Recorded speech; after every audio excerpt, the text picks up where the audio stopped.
Good morning. ఇప్పుడు topic వచ్చేసి Pythagoras theorem. This Pythagoras theorem is only applicable to దేనికంటే right triangles. ఇలాంటి right ట్రయాంగిల్స్కి మాత్రమే ఈ పైథాగరస్ థీరం అప్లికబుల్ అవుతుంది, వేరే ట్రయాంగిల్స్కి కాదు. So what this theorem says, ఈ థీరం ఏం చెప్తుంది అంటే, ఇది 90 degrees కదా, దీనికి ఆపోజిట్లో ఉన్నది ఇప్పుడు సి అన్నది ఏంటి, హైపోటెన్యూస్. ఓకే, టూ సైడ్స్ అంటే ఏ అనేది ఒక సైడ్, బి అనేది ఒక side. Okay, so what this Pythagoras theorem says means square of hypotenuse is equal to sum of squares of its sides. అంటే మనం పైథాగరస్ థీరం ఏం రాసుకోవచ్చు, hypotenuse, square of hypotenuse is equals to sum of squares of its sides.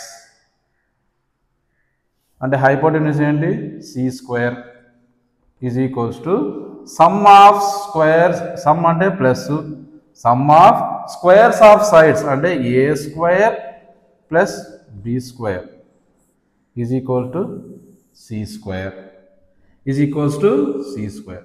This is the Pythagoras theorem. ఇది Pythagoras theorem. So Pythagoras theorem ఏం చెప్తుంది అంటే, square of hypotenuse అంటే C square is equals to sum of squares of its sides. A side ఉంది, B side ఉంది, A square plus B square is equal to C square. This is Pythagoras theorem.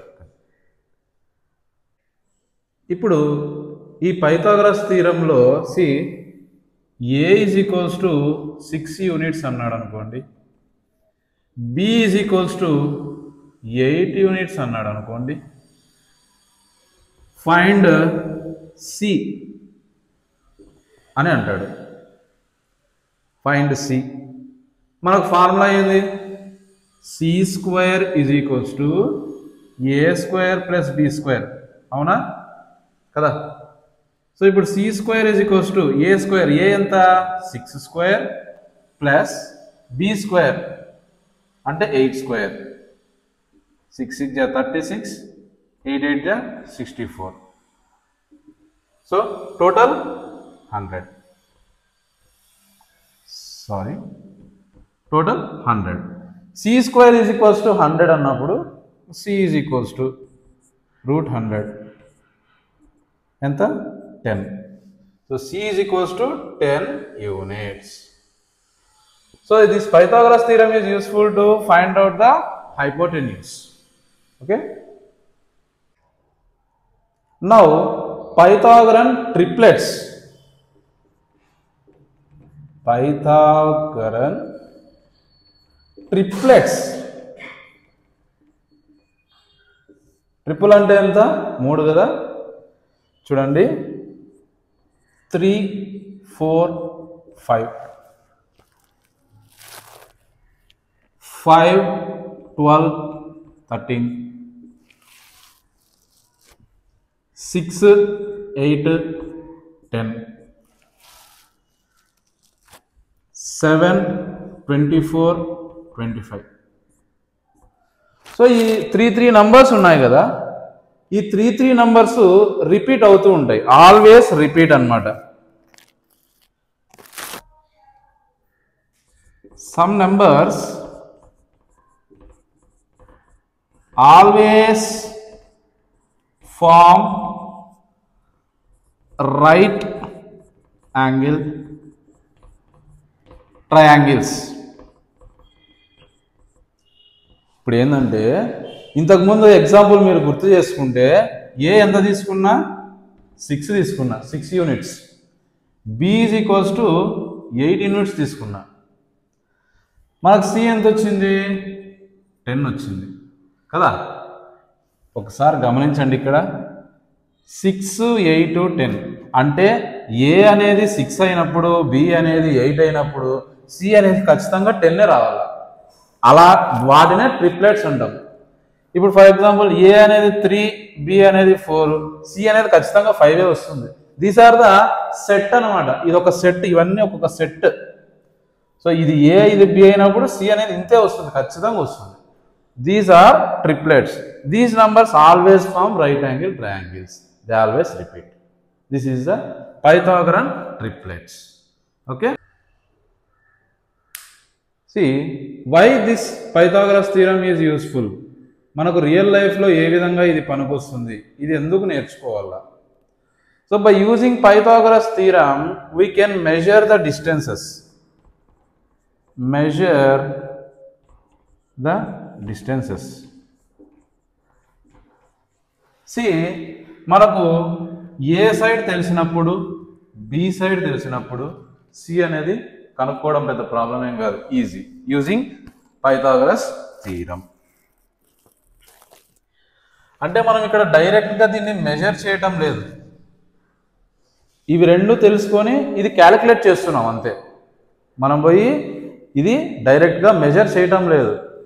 A value తెలుసు, B value తెలుసు, కాబట్టి దాన్ని ఈ Pythagoras theorem use చేసి C value కనుక్కుంటున్నాం అంతే, డైరెక్ట్గా మెజర్ చేయటం లేదు. Okay. Next, in construction and architecture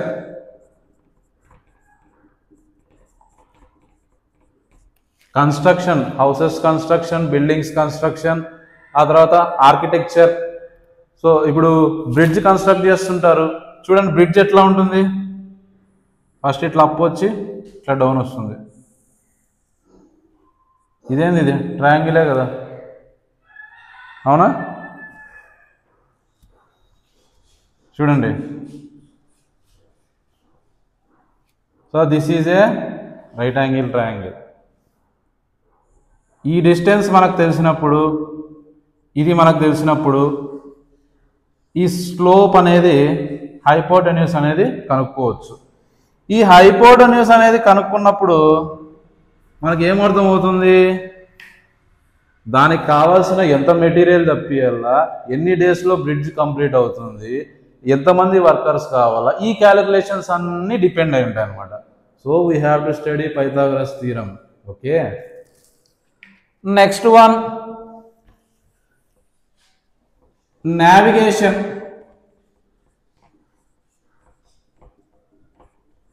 Google maps use చేసినారా ఎప్పుడన్నా? సో దానికి కూడా ఈ పైథాగరస్ థీరమ్ అప్లై అవుతుంది, పనికొస్తుంది. కంప్యూటర్ గ్రాఫిక్స్, కంప్యూటర్ గ్రాఫిక్స్లో కూడా ఇది వాడతారు చూడండి. అంటే ఇది లేని మన లైఫ్ ఏంది లేదు. సరే, ఇవన్నీ ఎందుకు మరి, ట్రిగ్నామెట్రీలో ఇదేం పనికి వస్తుంది అంటే,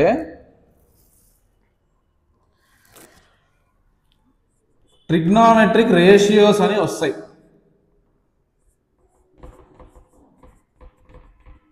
రేషియోస్ అంటే సైను, కాసు, టాను,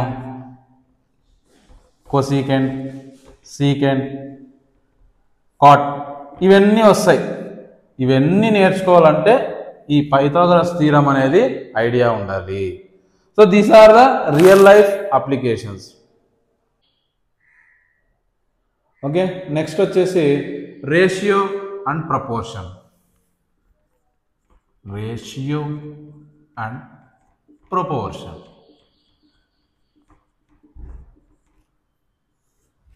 మరి ఈ రేషియో అండ్ ప్రపోర్షన్ మనకు ట్రిగ్నామెట్రీలో ఏంటి యూజ్ అంటే, జనరల్గా ratio is used to compare two quantities.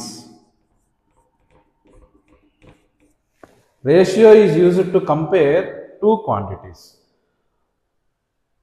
For example, ఇప్పుడు 2 బాయ్స్ ఉన్నారు, 3 గర్ల్స్ ఉన్నారు ఒక క్లాస్లో. సో రేషియో ఏం చెప్తాము? Ratio of boys to girls అంటే ఏం చెప్తాము? 2:3. That is the ratio. మరి ట్రిగ్నోమెట్రీలో రేషియో ఏం పనికి వస్తుంది? హౌ? మనకు ట్రిగ్నోమెట్రిక్ రేషియోస్ అని ఉంటాయి. ఇందాకే చెప్పా ట్రిగ్నోమెట్రిక్ రేషియోస్. దాంట్లో ఏం చేస్తామంటే ఈ సైడ్స్ ఉన్నాయి కదా, ఈ sides we will compare those sides. So it is useful for comparing the sides. ఇప్పుడు రేషియో అంటే కంపేరింగ్ టూ క్వాంటిటీసే కదా. సో ఇక్కడ మనం ఏం ట్రిగ్నోమెట్రీలో మనం ఏం కంపేర్ చేస్తామంటే sides of the right triangles. Okay, now proportion.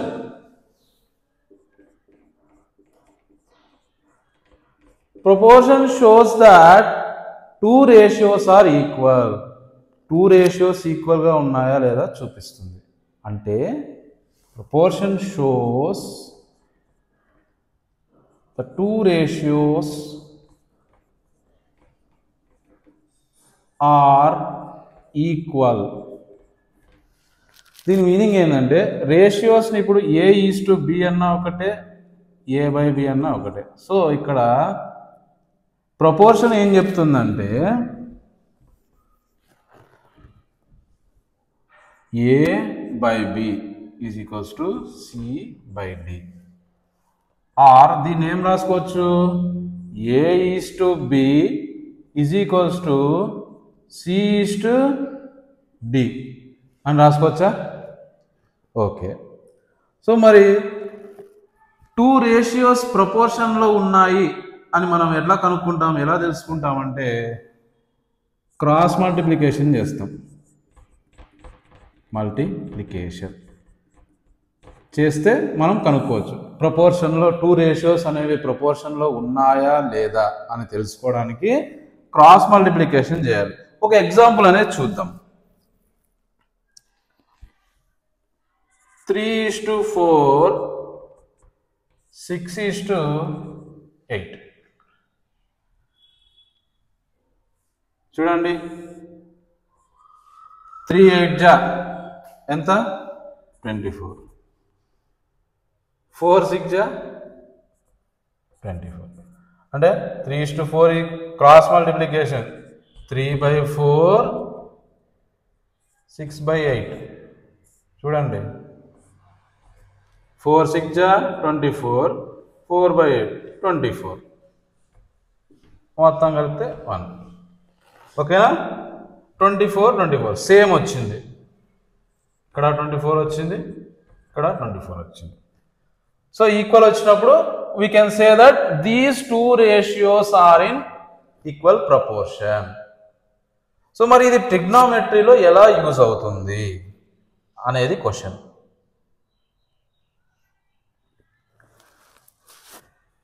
So in trigonometry, the proportions are useful to find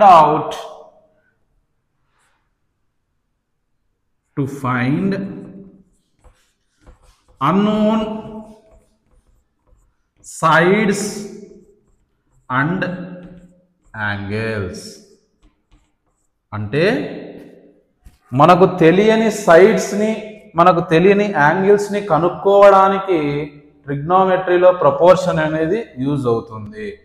అంటే దాని మీనింగ్ ఏంటంటే ఇప్పుడు మనకి ఈ సైడ్ తెలుసు, ఇది తెలుసు, రెండు సైడ్స్ తెలిసినప్పుడు ఇంకొక సైడ్ కనుక్కోవడానికి యూజ్ అవుతుంది.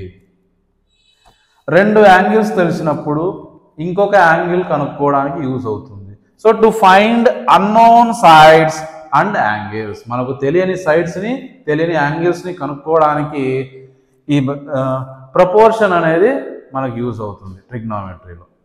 Okay, thank you. Let us meet in next video. Please like, share, subscribe, comment. If you want any other topics, please comment, let me know. Thank you. Bye.